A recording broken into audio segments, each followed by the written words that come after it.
દ્વારકા જિલ્લાના હર્ષદ વિસ્તારમાં ભીડ ભજન મહાદેવ મંદિરથી શિવલિંગની ચોરી થઈ હતી અને આ સમગ્ર ઘટનાની પાછળનું સત્ય જાણીને તમે પણ ચોંકી જશો। શું છે આ ચોરીનું રહસ્ય અને કોણ છે આરોપી અને શું છે શિવલિંગ ચોરીનું ચોંકાવનારું કારણ, વિગતવાર વાત કરીશું। નમસ્કાર, હું છું દિનેશ ઝાલા અને તમે જોઈ રહ્યા છો લોકશાહી ન્યૂઝ।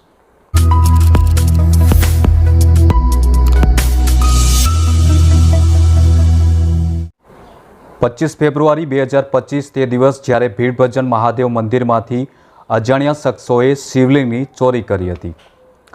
મહાશિવરાત્રિ પહેલાં એક અજીબ ઘટના બની હતી।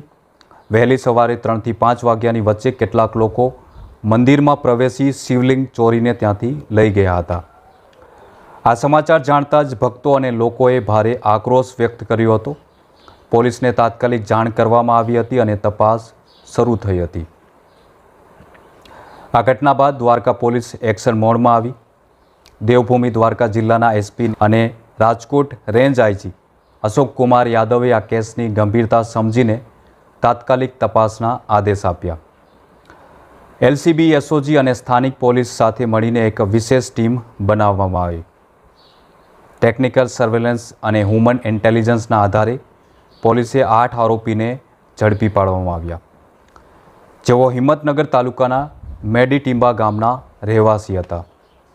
આ લોકો શિવલિંગ ચોરી કરીને પોતાના ઘરે લઈ ગયા હતા, પરંતુ સવાલ એ ઉઠે છે કે તેમણે આ શિવલિંગ ચોર્યું શા માટે? ચોંકાવનારું કારણ સામે આવ્યું છે, જેના વિશે જાણીને તમે પણ હેરાન રહી જશો।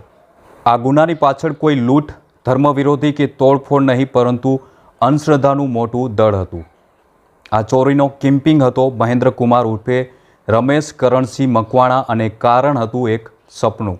મિત્રો, મહેન્દ્ર કુમારની ભત્રીજીને સપનામાં દ્રષ્ટિ મળે છે કે જો ભીડભજન મહાદેવ મંદિરમાંથી શિવલિંગ ચોરીને તેમના ઘરે સ્થાપિત કરાશે તો ઘણો લાભ થશે, તેનાથી ધંધો વધી જશે, પરિવારની પ્રગતિ થશે અને સામાજિક પ્રભાવ પણ વધશે।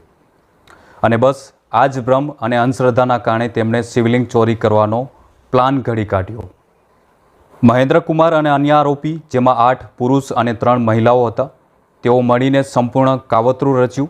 તેઓ 2 વાહનોમાં બેઠા અને હર્ષદ ગામ પહોંચ્યા। મંદિરમાં રેકી કરી અને શિવલિંગને ચોરી લેવા માટે રાત્રિ સમયે એક્શન પ્લાન બનાવ્યો હતો। તેમણે ખાસ ધ્યાન રાખ્યું કે શિવલિંગ તૂટે નહીં, જેથી તેમના પવિત્ર વિશ્વાસ મુજબ શક્તિ અને પ્રભાવ તેની જગ્યા પર જ રહે। ચોર્યા બાદ તેઓ વહેલી સવારે પોતાના ગામ હિંમતનગર બનાસકાંઠા પહોંચી ગયા અને ત્યાં શિવલિંગની સ્થાપના કરી। બીજી તરફ દેવભૂમિ દ્વારકા પોલીસ એક્શન મોડમાં હતી। ટેકનિકલ સર્વેલન્સ, વાહન ટ્રેકિંગ અને શંકાસ્પદ લોકોની ગતિવિધિના આધારે તમામ આરોપીઓને હિંમતનગર જઈને ઝડપી પાડ્યા। તેમની ધરપકડ કરવામાં આવી અને શિવલિંગ પણ બરામદ કરવામાં આવ્યું। આરોપીઓ પર આઈપીસી 295A ધાર્મિક ભાવનાઓ દુભાવી, 380 ચોરી અને 220B કાવતરું હેઠળ કેસ નોંધવામાં આવ્યો। હવે સવાલ એ છે કે આ માત્ર અંધશ્રદ્ધાનું પરિણામ છે કે તેના પાછળ કોઈ બીજું મોટું રહસ્ય છુપાયેલું છે? મિત્રો, આ ઘટના દર્શાવે છે કે આજે પણ સમાજમાં કેટલીક અંધશ્રદ્ધા જીવત છે। માત્ર એક સપનાના આધારે મંદિરમાંથી મૂર્તિ ચોરવા માટે પોણા 10 લોકો તૈયાર થઈ ગયા। આ માત્ર એક કાયદેસર ગુનો જ નહીં, પરંતુ ધર્મ અને આસ્થાની ખોટી સમજૂતીનું પરિણામ છે। તો મિત્રો, આ હતી રહસ્યમય ચોરીની કહાની। વિડીયો સારો લાગ્યો હોય તો લાઇક, શેર જરૂર કરજો અને જતાં પહેલાં અમારી ચેનલને સબસ્ક્રાઈબ કરવાનું ભૂલશો નહીં।